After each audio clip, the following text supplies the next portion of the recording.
Нема време за ништо од ова што го зборуваме, освен, според мене, негативно формулирано прашање на референдумот за кое што ќе има консензус од сите политички партии, дека е во ред да се постави со цел бојкотот да биде оневозможен како инструмент на добивање односно рушење на договор. Значи, Јас мислам дека е тоа по-нефер, одошто да направиме референдум без цензус. Значи, вие сте... Ако сите инсистираат... Значи, стигаме до еден заклучок. Дека, како што е устроен македонскиот референдум, хендикепиране оној кој го застапува позитивното. Хендикепиране поради условите.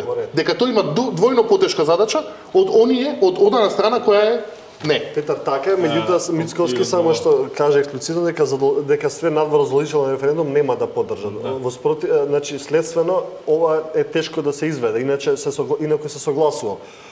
Ова опција која што ја заговорам е изводлива, опција, бидејќи ако дестимулира бојкот. Дестимулира бојкот и ако паралелно автентично и суштински ВМРО заинтересирано да овој референдум да има легитимитет и одлуката на истиот да биде легитимна, мислам дека треба вакво решение елегантно да поддржи сите други. Така и замислен македонскиот референдум.